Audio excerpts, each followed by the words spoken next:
Hi welcome to my YouTube channel knowledge with Ragib. तो चलिए हम लोग सिंधु सभ्यता करने वाले हैं लुसेंट बुक से, और बहुत ही फास्ट फॉरवर्ड में जो भी इंपॉर्टेंट पॉइंट है उसको करने वाले हैं। विदिन 10 से 12 मिनट में करने वाले हैं, इसलिए थोड़ा फास्ट फॉरवर्ड में बोलूँगा और लाइन बाय लाइन नहीं पढ़ूंगा। लाइन बाय लाइन वाला मैं वीडियो ऑलरेडी डाल चुका हूँ, वो आपको लगभग 40 मिनट में हुआ है।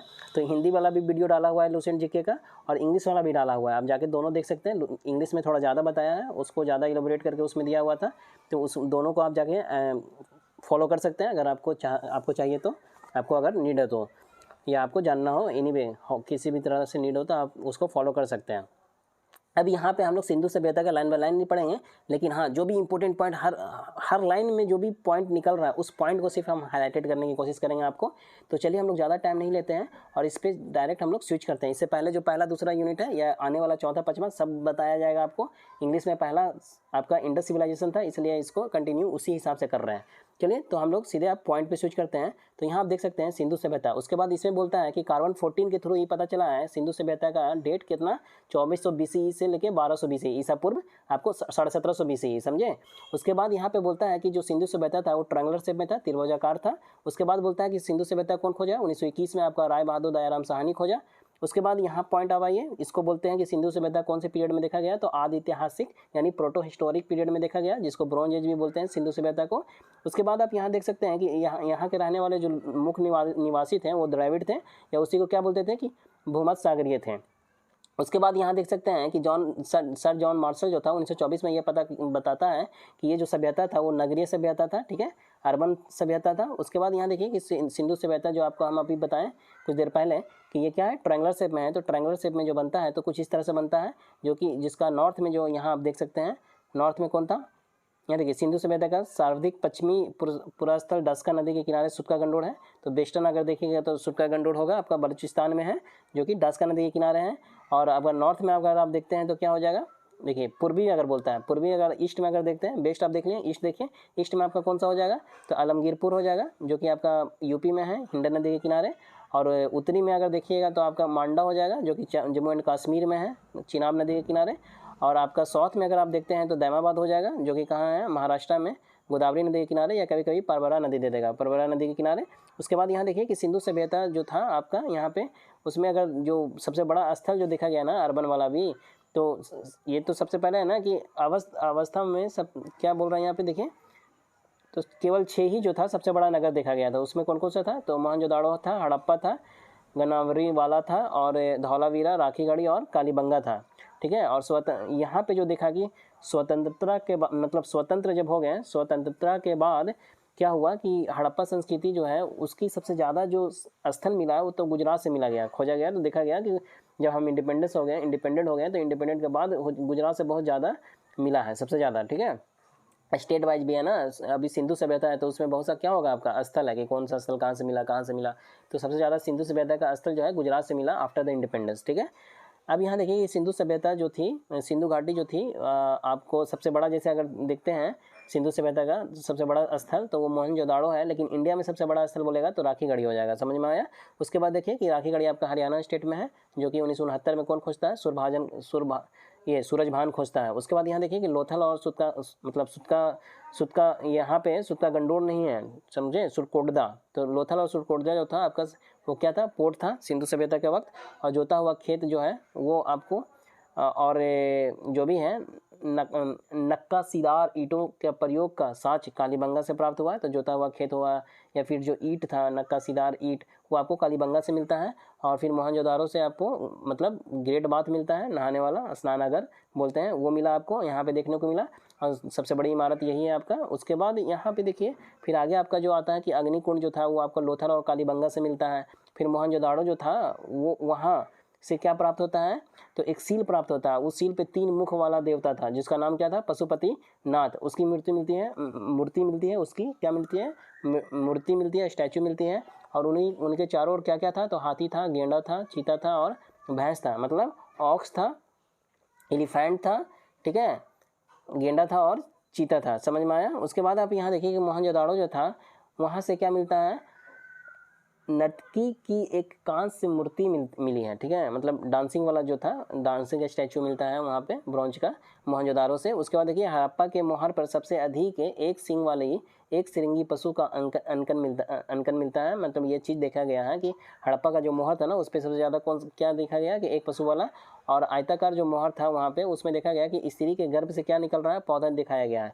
तो आयताकार मोहर पे ये था, और सबसे ज़्यादा क्या मिला है तो एक सींग वाला पशु वहाँ के मोहर पे देखने को मिलता है हड़प्पा के वक्त। हड़प्पा के मोहर पे, हड़प्पा के वक्त जो मोहर हुआ करता था उसमें देखने को मिला है, समझे। देखिए 5 मिनट हो गया। मनके जो था बनाने का कारखाना जो था आपको कहाँ मिलेगा, लोथल वगैरह और चनहुदरों में देखने को मिला। और सिंधु सभ्यता जो था उस वक्त लिपि भाव चित्रात्मक था, समझे, जिसमें कहाँ राइट से लेफ्ट लिखा जाता था, राइट से लेफ्ट पहला वाला लाइन में, दूसरा लाइन फिर लिखना है तो लेफ्ट, फिर कहाँ से लिखेंगे, लेफ्ट से राइट लिखेंगे, पहले कहाँ से लिखेंगे, राइट से लेफ्ट, दूसरा लाइन फिर से लिखना है तो लेफ्ट से राइट लिखेंगे, फिर इसी तरह के अल्टरनेट में चलते जाएंगे। इस तरह से चीज़ें वहाँ पे हुआ करती थी।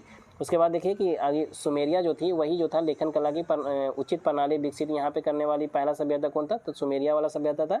फिर सिंधु सभ्यता जो था वो नगर था, तथा घरों का विनाश के लिए यहाँ पे, मतलब घर का जो विन्यास मतलब बनाने के लिए, तो जब बना ना नगर या घर वगैरह तो वो ग्रिड वाला पत्ती अपनाया करते थे वो लोग। और उसके बाद यहाँ पे देखिए कि जो सिर्फ लोथल का जो दरवाज़ा था वो रोड के साइड खुलता था, बाकी का दरवाज़ा जितना या खिड़की जो था वो पीछे की ओर से खुलता था, रोड के साइड नहीं खुलता था, सिर्फ लोथल का खुलता था रोड साइड, समझे। और सिंधु सभ्यता जिससे पता चलता था कि ये पोर्ट यहाँ से लोग आके अपना माल वगैरह ले जाया करते थे। सिंधु सभ्यता में मुख्य फसल कौन था, गेहूँ था, जौ था, ठीक है, व्हीट और बार्ले। और वहाँ के लोग जो था मिठास के लिए शहद इस्तेमाल करते थे, तो शहद था कि नहीं उस वक्त वहाँ था। और मिट्टी से बना हल जो था उसका साँच बनावली से आपको देखने को मिलेगा। और रंगपुर और लोथल से आपको चावल देखने को मिलता है, ठीक है। तो उस समय और सबसे पहले चावल जो है बोलेगा तो लोथल से मिलता है, और दोनों जगह आपको चावल देखने को मिलेगा, ठीक है, जिससे धान की खेती मतलब। उसके बाद देखिए सुरकोटदा जो था या कालीबंगा जो था या फिर जो लोथल था, वो सब जगह आपको घोड़े का अस्थि पंजर मिलता है। घोड़ा था क्या उस वक्त, नहीं था, उस वक्त सिर्फ इसका साँच मिला था, समझ में आया, घोड़ा नहीं था। ये चीज़ हो गई। उसके बाद देखिए कि उस वक्त जो तौल वगैरह जो चलता था वेट, तो वो 16 के अनुपात में था, तो मिनिमम आपका 16 का वेट होगा। उसके बाद देखिए कि आई थिंक पहला वाला में ये छूट गया, ठीक है, इसको कवर कर लेंगे। फिर यहाँ पे देखिए कि संध्याय सभ्यता के लोग यातायात के लिए क्या करते थे, 2 पहिया और 3 पहिया 4 पहिया का इस्तेमाल करते थे, उसमें बैलगाड़ी भैंस गाड़ी थी। और मेसोपोटामियम का जो अभिलेख है उसमें वर्णित है मेलुहा, उसका मतलब क्या होता है, उसका अभिप्राय जो है सिंधु सभ्यता से ही है। उसके बाद देखिए कि संभवतः जो था हड़प्पा संस्कृति का शासन वणिक वर्ग के हाथों में था, इस तरह से माना जाता है। और जो था पिगड या पिनगढ़ क्या लिखा हुआ है कमेंट कीजिएगा आप। पिनगढ़ या पिगढ़ जो था वो हड़प्पा और मोहनजोदाड़ो को क्या बोलता है, जुड़वां राजधानी कहा है। और सिंधु सभ्यता जो था यहाँ पे देखिए क्या लिखता है, जस्ट वेट मिनट, यहाँ देखिए सिंधु सभ्यता के लोग जो था धरती की उर्वरता की देवी मानकर उनकी पूजा क्या करते थे, क्योंकि वहाँ से वीट होता था, बार्ले होता था ना, तो इसको उर्वरता करके पूजा करता था। वृक्ष पूजा होता था, शिव पूजा होता था, ये सब होता था कि नहीं था, होता था। वृक्ष में भी किस चीज़ का करते थे ये लोग, पीपल का करते थे। और सिंधु सभ्यता से मिलता है इस चीज़ का। और स्वास्तिक चिन्ह भी हड़प्पा सभ्यता का ही देन है। और इसका मतलब क्या होता है कि सूर्य का उपासना, सूर्योपासना का अनुमान लगाया जाता था। और सिंधु घाटी के नगरों में किसी भी मंदिर का अवशेष नहीं है। मंदिर था क्या तो उस वक्त नहीं, मंदिर का कोई अवशेष नहीं, लेकिन इससे इशारा होता था, पूजा होता था, शिव पूजा होता था, वृक्ष पूजा, लेकिन कोई मंदिर में नहीं था, मंदिर नहीं था, टेम्पल नहीं था। सिंधु सभ्यता में मातृ देवी की उपासना बहुत ज़्यादा की जाती थी, बहुत ज़्यादा प्रचलित था। और उस वक्त जो पशु में जो था कुंवड़ वाला सांड जो था उस सभ्यता के लोगों के लिए विशेष पूजनीय था। और स्त्री जो था, स्त्री का जो मिट्टी का मूर्तियाँ बहुत देखने को मिला। इस वजह से ये पता चलता है कि ये कौन सा मातृसत्मात्मक था, मतलब माता लोग ज़्यादा डोमिनेंट थे इस वक्त। इस तरह के ये अनुमान लगाया गया। देखिए ये पॉइंट छूट रहा है, इस पॉइंट को फिर से कवर करते हैं। सिंधु काल के मतलब विदेशी व्यापार जो हुआ करते थे, तो ये चीज़ें आप देख सकते हैं, तांबा वगैरह, चांदी, सोना ये होता था, टीन भी होता था, ठीक है, गोमेद, लाजवर्त और शीशा वगैरह भी होता था। कौन कहाँ से होता था देख सकते हैं, ईरान हो गया, मेसोपोटामिया, सौराष्ट्र और अफगानिस्तान, ईरान, कर्नाटक, अफगानिस्तान, इस तरह से। तो ये सारे चीज़ें जो है ये सब चीज़ उस वक्त था कि नहीं था, हाँ उस वक्त था। टीन वगैरह, सोना, शीशा ये सब था उस वक्त। तो ये डायरेक्ट ऐसे भी पूछ देता है कि उस वक्त था कि नहीं, तो आपको याद रखना कि था। हड़प्पा वगैरह आपको देखने थे, रावी नदी के किनारे, दयाराम साहनी 1921। बाकी ये सब दोनों भी क्या किया, इसको सपोर्ट किया था, व्हीलर वगैरह भी सपोर्ट किया। और मोहनजोदाड़ो जो था सिंधु नदी के किनारे मिलता है, 1921 डेट याद रखना है, दयाराम साहनी। और अखल 10 बनर्जी 1922 डेट याद रखना है। और इसके साथ मिलर वगैरह सपोर्ट किया। चनहुदरो सिंधु नदी के किनारे, मैक और एनजी मजूमदार खोजा 1931 में, ठीक है। मैक और एनजी मजूमदार याद रखना, बाकी उतना इंपॉर्टेंट नहीं है, लेकिन बाकी ये देख लीजिए कौन कौन सा और साइड था। तो कालीबंगा जो था, ठीक है, इसका कहाँ से मिला है ये याद रखना, कालीबंगा राजस्थान में। और कोटजी वगैरह जो है आप देख सकते हैं, रंगपुर वगैरह गुजरात से मिला है, रोपड़ वगैरह पंजाब से, लोथल जो है आपको गुजरात से, आलमगीरपुर जो था वो यूपी से, सुटका गंडोड़ आपको बता दिए थे पाकिस्तान से, बनावली आपको बता दिए थे हरियाणा से, धौलावीरा गुजरात से मिला है। और सुरकोटदा जो है देखिए अभी में सुरकोटदा कहाँ से मिला है, गुजरात से मिला है, ठीक है। तो यहाँ पे गलत लिख दिया है, अभी के प्रेजेंट में सुरकोटदा कहाँ से मिला है, सुरकोटदा तो सुरकोटदा जो था, सुरकोटदा SURKOTDA, सुरकोटदा आपको गुजरात से देखने को मिलेगा। बाकी ये था, यही आपको याद रखना है। बाकी आप छोटा छोटा जो पॉइंट है आप यहाँ इसका नदी भी देख सकते हैं। 10 मिनट हो गया ना, चलिए थोड़ा सा बचा हुआ और यहाँ देखिए कि अभी यहाँ पे क्या होता है कि उस वक्त सूती वस्त्र था, ऊनी वस्त्र था, तो हाँ था उस इस चीज़ का प्रयोग होता था और लोग वहाँ पे मनोरंजन के लिए मछली पकड़ते थे, शिकार वगैरह करते थे और पशु पक्षी का आपस में लड़ाते थे, यही सब खेला करते थे उन लोग। यहाँ पे देखिए सिंधु सभ्यता के लोग, लेकिन उन लोगों ही का दिया हुआ ग्रोथ होते होते क्या हुआ, सब डेवलपमेंट हुआ ना, DNA वगैरह इनहेरिटेड होता है एक दूसरे में, उसी के अकॉर्डिंगली सब चीज़ें होती है। देखिए अभी सिंधु सभ्यता के लोग काले रंग से डिजाइन किए हुए लाल मिट्टी का बर्तन बनाते थे, समझे, और सिंधु सभ्यता के लोग तलवार से परिचित थे, तो नहीं उस वक्त तलवार नहीं था, तलवार से परिचित नहीं थे। कालीबंगा जो था एकमात्र ऐसा हड़प्पाकालीन स्थल था जिसका निचला शहर भी जो था वो किला से घिरा हुआ था, सामान लोग को रहने के लिए इस चीज़ किया गया था। और कालीबंगा मतलब काली चूड़ियाँ होता है, वहाँ पे देखिए पूर्व हड़प्पा स्तरों के खेत जोते जाने के लिए अग्नि पूजा की प्रथा प्रमाण मिलता है। तो उस वक्त अग्नि पूजा होता था, तो हाँ होता था, पर्दा प्रथा था, तो हाँ था, वैसे वृत्ति था, तो हाँ था, प्रोस्टिट्यूशन वगैरह भी था, समझे। उसके बाद शव के जलाने के लिए वहाँ पे गाड़ा भी जाता था, जलाया भी जाता था, दोनों मिला है, ठीक है। गाड़ने के लिए आपको मोहनजोदाड़ो में देखने को मिलेगा और जलाने के लिए आपको कहाँ देखने को मिलता है, देखिए हड़प्पा के शव में दफनाने का, हड़प्पा में गाड़ा जाता था, दफनाया जाता था, मोहनजोदाड़ो में जलाया जाता था।